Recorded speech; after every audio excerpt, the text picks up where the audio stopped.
A protest group called the Mexican Caravan Against Repression came to CSUN in efforts to end violence in Mexico. Over 100 Dakota Pipeline protesters and at least one police officer were injured in the latest conflict over the project. More than 500 families received full Thanksgiving meals in a Canoga Park food drive. This is Valley View News. Hello and welcome to Valley View News. I'm Trevor Edwards. And I'm Rivette Soro. 8 women from a Mexican caravan are visiting several U.S. cities in the U.S. in efforts to find resolutions on issues in Mexico. Here is Valley View News reporter Arabella Hernandez with the report. After several months of waiting for this opportunity, these 8 mothers are finally able to travel around the United States to hold discussions on the violence and corruption in Mexico. They visited Cal State University Northridge to talk to some professors and students. We came to spread the word on what's happening in the Mixteca region, in Oaxaca, Guerrero, Chiapas, and other places. With tears in their eyes, these women spoke about the assassinations and kidnappings in Mexico. 43 students from a small town in Mexico have been missing for more than 2 years. A mother of one of them says she is sure the government has something to do with it. I don't wish this upon any parent, because this suffering we have is terrible and painful. We are looking for our children knowing that it was the local police who took them. The Mexican government says it's aware of the violence and is doing the best to address the problems. Sex-based hate crimes have been an ongoing problem in the city of Juarez. This woman's daughter has been missing nearly 8 years.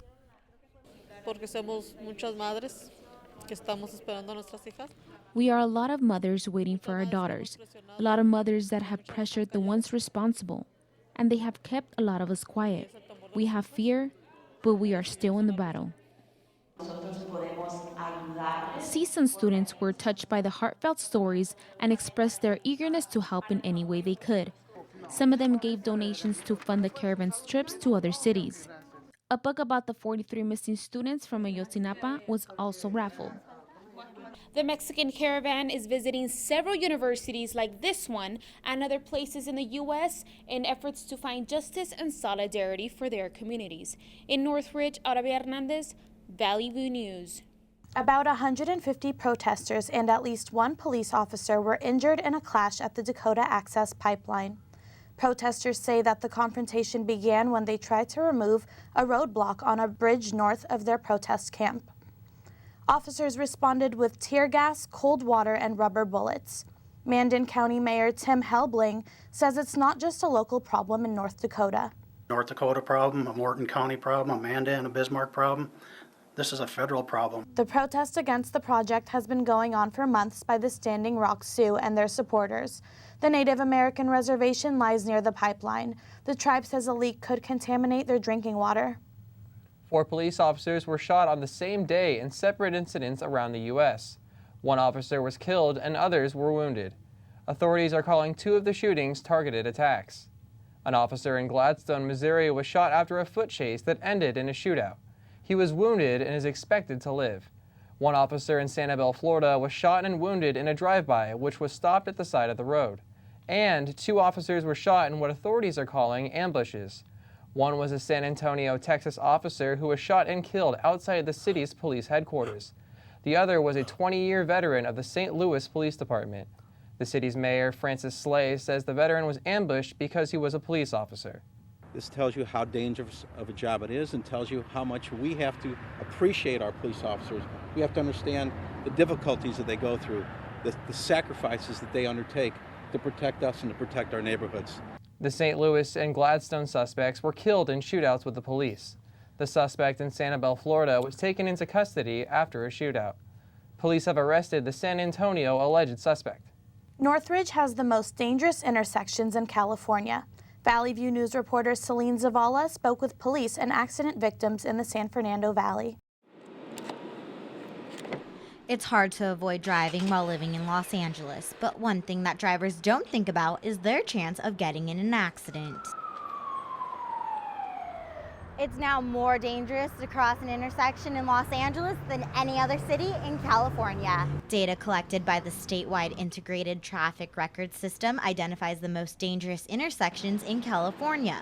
Results show that Northridge is home to 7 out of 10 to be the most dangerous. Number 1 on the list was the intersection on Reseda Boulevard and Devonshire Street. Accidents are common in Los Angeles. The number of cars on the road might have something to do with the frequent collisions. Accident victim Eden Barrett got in a collision on the corner of Nordhoff and Wilbur in Northridge.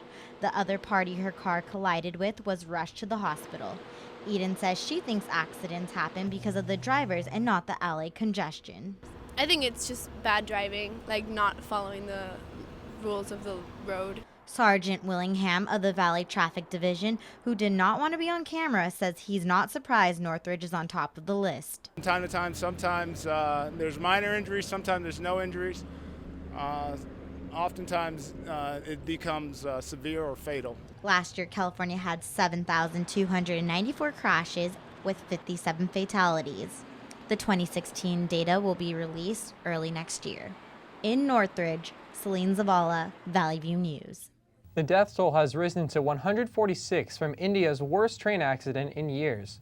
Rescuers used cranes to lift the last of the wreckage to check for bodies. A state official says more than 200 people were hurt, and not all those killed have been identified. The passenger train was halfway through a 27-hour journey when it slid off the tracks. One of the coaches landed on top of the other, crushing the one below. Accidents are relatively common on India's rail network, but the recent development is the deadliest in the past 5 years. The Syrian government has bombed the city of Aleppo in what's being called the heaviest attack of Syrian conflict. A family of 6 was killed along with 8 children at a school. 2 medics at the scene said the bombs were laced with chlorine gas. The Syrian Observatory for Human Rights says it could not confirm that the chlorine gas was used. Hundreds of people have been killed in the past week. The government and its allies are attempting to destroy resistance in Aleppo. It doesn't really matter whose airplane is dropping the bomb. It's either the Syrians or the Russians, or both. UN officials said they are extremely saddened and appalled by the recent escalation in fighting. President-elect Donald Trump has started to fill his cabinet positions. His choice for lead strategist has some people feeling that his plan does not involve making America great again. Valley View News reporter Stephanie Stanziano has more on the story. Love Trump's hate rang clear through the streets as protesters showed their anger at President-elect Trump's choice for his lead strategist. I mean, we have a crazy man who's going to be entering the White House, and I don't mean Donald Trump, I mean Steve Bannon. Audra May traveled 3 hours just to be able to share her feelings on the matter. I'm here to lend support in a peaceful way and try to find one more way for my voice to rise up with my fellow human beings. What started as a peaceful rally in front of City Hall has now turned into a march. Northridge student Corey shared that she felt the biggest issue was the people who were supporting Trump and his ideas. I feel like because he was running, he sparked this fire in them that they feel like it's okay to be mean to people and to discriminate, and that's just not okay. Protester Alice Dranger felt that the decision to have Bannon in the White House is what got the people to come together. We were here united to be against the idea that there's a white nationalist and white supremacist in the White House. The White House shouldn't be that literal. John felt that even though the election didn't go as planned, he had hope for the change in the future. Statistically speaking, it feels like an inevitability. I mean, when you look at like the amount of millennials who supported Bernie, that's the future of the country, ultimately. Yeah. Rally organizer Sophie shared her fears for the next 4 years, but also what she hopes will come in the future. I'm scared for my friends, for immigrants, for my trans friends, for my Muslim friends. But I think that this election has really brought a lot of things to the surface for people, and I think people are ready to fight. The one idea that all of the protesters shared was that the time for action is now. I think it's good that we're standing up already to the little things and not letting it be normal. Because once you let one thing be normal, then the next thing's normal. And then the let's kill this group of people becomes normal as the first thing. Stephanie Stanziano, Valley View News. Vice President-elect Mike Pence attended the Broadway musical Hamilton. Actor Brandon Victor Dixon spoke from the stage to Pence and his family in the audience. We are the diverse America who are alarmed and anxious that your new administration will not protect us, our planet, our children, our parents, or defend us and uphold our inalienable rights, sir. Pence was greeted with a mix of clapping and booing as he entered the theater. Trump defended Pence on Twitter. He tweeted that the cast had harassed Pence and had been very rude, urging the cast to apologize. The statement read by Dixon was written by the show's creator, director, and lead producer. Pope Francis has changed the Catholic Church's stance on abortion. The Pope is allowing all priests to forgive women of what the Church still calls the grave sin of abortion. The change was made on a temporary basis last year as part of the Catholic Church's Year of Mercy. The Pope is now extending it. Francis wrote the following message: "I wish to restore as firmly as I can that abortion is a grave sin since it puts an end to an innocent life." Up next on Valley View News, the U.S. men's soccer coach has been fired. And find out which two animals have been saved because of the Chicago Cubs.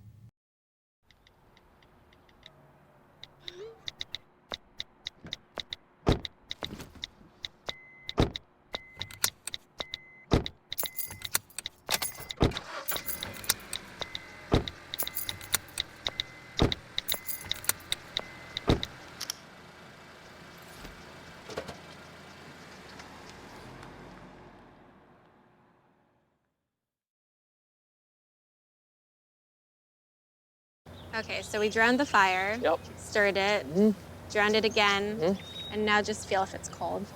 Yeah. Cool.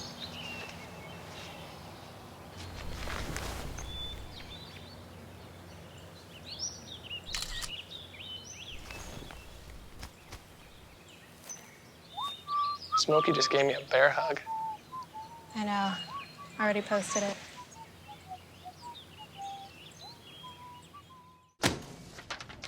Hey, Hard, what's this? That's my resignation letter. You're resigning. Why? Because you're constantly ignoring me. You're half as active as you used to be, and you get stuff like this. You've been putting me under a lot of pressure lately. That's why I'm ready to quit. I forgot. I'll do better. Please, don't quit on me. Okay, but remember, it's not what you say, it's what you do. Listen to your heart. Don't let it quit on you. Let's go for a walk. Uncontrolled high blood pressure could lead to a stroke, heart attack, or death. Get yours to a healthy range before it's too late. Everywhere that we go, he makes people laugh and makes people smile, and I feel like I have that quality. He's the one who always takes me fishing. I watch golf with him. And I watch him cook, because when I grow up, I want to be a cook too. We have the same faces like this. Dad is the one, when you fall, that picks you up. That unconditional sense of presence and reassurance is really what makes him my father. Hamilton was adopted from a rescue in 2008. He knows he's a pretty big deal. How could you not love him?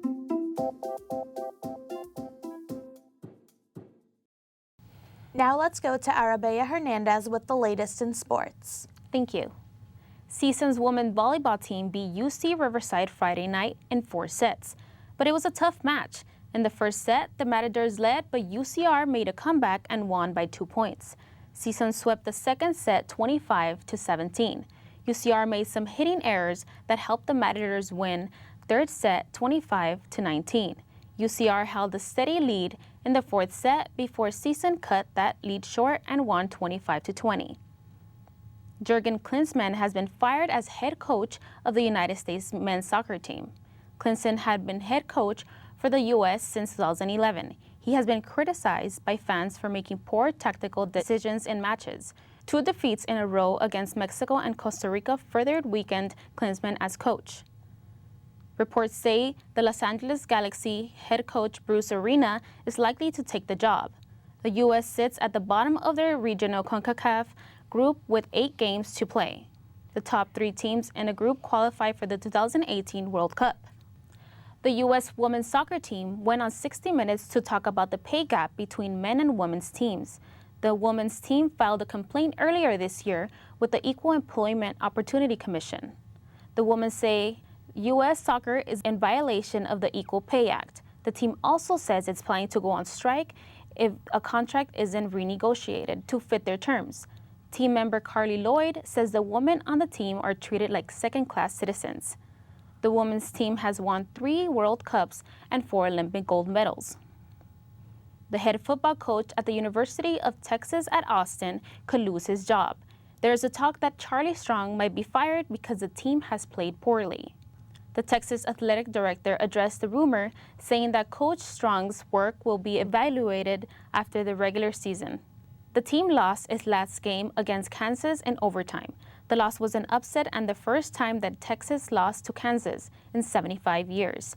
Strong's buyout will be $10 million. Some turkeys in Iowa will be spared from being the main dish this Thanksgiving. Governor Terry Branstad pardoned 2 Iowa-raised turkeys as an annual Thanksgiving week tradition.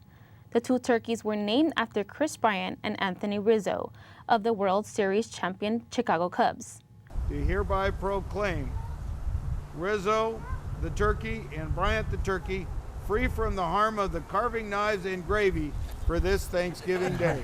These 2 turkeys will not be on anyone's dinner plate this Thanksgiving. That's all for sports. Now back to you. When we come back, find out which artist made a statement at the American Music Awards. And we'll take a look at the only teaching zoo on the West Coast. Did you make a transfer to Hong Kong for the Emerson Project? I was just about to, but did you see the boss's email? It doesn't look right. It looked fine to me. I don't remember him mentioning the Emerson Project at our last meeting. The bank in Hong Kong closes in 15 minutes. Make the transfer. Yes, sir. It's on the way. Mr. Jacobs, just transferred the money for the Emerson Project. What Emerson Project? Don't be that guy. Trust but verify. Fancy pants peanut butter? A big screen television. You haven't even bought a sofa yet. A motorcycle? When your father finds out, he's gonna flip his shoes with 2 buckles? What do you even need 2 buckles for? Mr. Big Shot, buying whiskey shots for everybody in the bar. From the looks of it, I'd say nobody even remembers. Feed the pig. So I've come up with the family emergency plan. Great. What is it? It's difficult to talk about, so I'm not telling you. How will we know what to do? You won't. I'm so glad I won't have to remember anything. And me too. Thanks for this, sweetie. Talk to your kids about who to call, where to meet, what to pack. Visit ready.gov/kids for tips and information.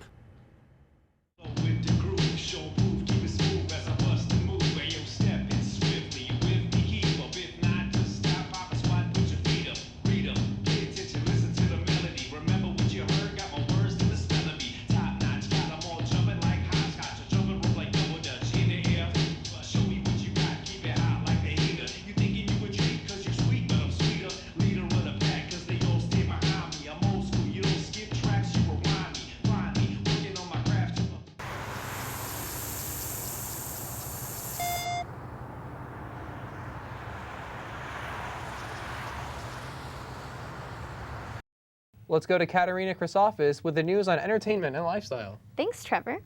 Music and politics ruled the night at the American Music Awards. Supermodel Gigi Hadid and comedian Jay Pharoah hosted the show and had the crowd laughing with Hadid's impression of Melania Trump. I love my husband, President Barack Obama. I had to stop. Selena Gomez was emotional as she won Favorite Female Artist in the pop rock category. This was Gomez's first public appearance since she entered rehab earlier this year. A new business in Northridge is bringing back the arts to the Valley. Valley View News reporter Michael Serrano has more on that story. Of the many businesses that inhabit Reseda, Collective Lifestyle is doing something different. CJ Barina, founder of Collective Lifestyle, opened his store in hopes of bringing something new to Northridge. To create a store in Northridge and in the Valley, it's just the lack of culture that we were having here. There was no streetwear, there was no music scene, there was no art scene, there's no live events at night. So that's exactly what we did. We formed a store that wanted to bring fashion, music, art, and live events. Inside, there are various types of shirts, sweaters, and stylized hats on sale for both men and women. Books, art pieces, and positive messages can be found throughout the store, contributing to a welcoming atmosphere. This past summer, CJ took the opportunity to inject culture within the Valley. We got a $15,000 grant from the city of LA to add culture to the Valley, and so we applied for it. We got the grant, and then we created the Reseda Boulevard Summer Art Series, and we had everything from like art installations, DJs, stages, spoken word, music, vendor booths, just all sorts of walks of life in the Valley. In collaboration with Open Canvas, Collective Lifestyle hosted Raps and Laughs. Various poets, comedians, and rappers took stage to a welcoming crowd. One poet in particular even performed a powerful spoken word piece. But as long as you're looking for identity there, you'll always chase contentment from afar. He said, don't you know you're amazing? Just the way you are. Open Canvas, it really originated from helping the artists. The people that started it they were all artists, and they really just thought that a collective together would be a great idea. And much like Collective Lifestyle's ongoing mission, Open Canvas wants to bring people together in the name of art. Reporting from Northridge, I'm Michael Serrano for Valley View News. The first regional and oldest park in Orange County is unlike any other in California. Valley View News reporter Vanessa Cortez has more on this story. Irvine Park is California's first regional park established more than 120 years ago. The historic park is located in the city of Orange and has become a great outdoor and picnic area for many Orange County residents. Park goer Juan Carlos Gomez says that it brings back childhood memories. Ever since I can remember, we as a family come here for Easter and other events, especially during the summer when it's really warm. We come here, have barbecue. The park has nearly 500 acres of shady picnic grounds where families can come and have a great time. For the family, there's the railroad, there's ponies that they can ride, there's also the zoo, and other fun activities, rentals, bike rentals, going on the lake. There's activities for all kinds of individuals. Opening in 1897, Irvine Regional Park has given its community year-round fun. Next time you're in Orange County, come and check it out. In Orange, Vanessa Cortez for Valley View News. Zoos are a popular destination for all ages. Valley View News reporter Trevor Edwards looks into how one local zoo is training the next generation of animal experts. Ranger is a common coyote from Southern California. While his species may be common, his home is not. America's Teaching Zoo is one of the only training zoos in the country. The training program is called Exotic Animal Training Management, or EATM for short. Spencer War, an EATM student in the middle of feeding a primate called a gibbon, talked about what makes this facility different. We are a teaching zoo, so everyone here is a student, and our main focus is to teach students about training and how to get a career in the animal field, and then go off and hopefully be zookeepers or marine mammal trainers or veterinarians or conservationists, just anything to do with animals. Founded in 1974, America's Teaching Zoo spans 5 acres and is open to the public. Over 100 different types of species live here across different areas. The alumni aviary includes birds like an emu and bald eagle. A mini horse, potbelly pig, and sheep live in the hoofstock area. The zoo also houses several carnivorous cats, including an ocelot, hyena, and this mountain lion that came from a TV commercial company. This cat's trainer, Darcy Elvelhoek, talked about his story. They used him for one commercial, and there's not really much use for mountain lions in studio work, so he came here. And what's really cool about him is because he's been here since he was 6 months old, and through training through his whole life, he actually comes out on walks with us. EATM students learn all aspects of animal care and training, including practicing live stage shows with various animals. Daily feedings are regimented with specific diets for each animal that a student gets assigned to. Students of the EATM program are required to take care of 4 to 6 animals each semester, just like James and Jasper here behind me. Reporting in Moore Park, this is Trevor Edwards, Valley View News. Well, they're not monkeying around at Moore Park College. That's all for entertainment and lifestyle. Now back to you. Maria Santillan is an undocumented immigrant who strives to provide for her family. Despite her chronic leg injury, she walks miles around her neighborhood selling tamales. Valley View News reporter Abril Preciado has more on this story. At 6 in the morning, Maria Santillan walks through her neighborhood with a cart full of warm tamales as people stop by to buy her fresh products. For years, she's dedicated her life selling tamales to help support her family. She says that although her work is not easy, she does it to give her 2 sons a better life. I was afraid to go out since people would say ICE was around. That's why I didn't work in a factory because they asked for legal documents. But I thought, how was I going to leave my son without school or anything? So I lost that fear. With Santillan's hard work and strength, her son Victor Riveles is now a student attending college in Missouri. He is one of the many students that has benefited from DACA. He said in a Skype interview that his mother is his driving force to persevere. You know, she's my hero. She is my hero. And by the fact, obviously, you know, she raised us as a single mother. And all the sacrifices she's made, that's inspiring to me. Santillan says she will continue to work hard and hopes to have enough strength to watch her kids succeed. People find many ways to work, like selling food and goods in order to help support their families. In Los Angeles, Abril Preciado, Valley View News. The Family Rescue Center in Canoga Park held its annual Thanksgiving food drive. Gabrielle Ortega attended the event and has more on the story. Over 500 families in the San Fernando Valley will get everything they need to make Thanksgiving dinner possible. People who pick up packages will receive flour, oil, vegetables, and even a chicken or a turkey. Event organizer Robin Knowles says the Family Rescue Center does everything they can to make sure dinners go to families who deserve it. You have to qualify. So every year you do paperwork, and anybody that is below a certain income level, and it is poor, these are the poorest people of the San Fernando Valley. If you are below that certain level, the only thing you have to do, the only stipulation is you must keep your kids enrolled in attending school, which to me, that's the gift. That's what breaks a cycle. In the building, everything was organized to deliver food quickly to as many families as possible. Most of the food drive's volunteers came from a local high school group who says they are not the problem. They are the solution. It was cool to take our time out of the morning or afternoon to help people that are in need, and make that sacrifice that most people aren't willing to make. So I was really proud of our teenagers for that. Noel says she's most grateful for all of the volunteers and donators who made this possible. As volunteers who come, almost always come back. That's the good thing is it's really rare for a volunteer to not want to come back. It was like me when I came my first time 8 years ago. You just see it's a special place and you see the need. They need more donors, they need more volunteers because they have this many people needing the services and only this many people donating. But this year, the Family Rescue Center has enough food to feed even more than those registered. The next major event will be the annual toy drive on December 16th and 17th. Those in need can register at the Family Rescue Center in Canoga Park, at this office, and can be verified in just 1 week.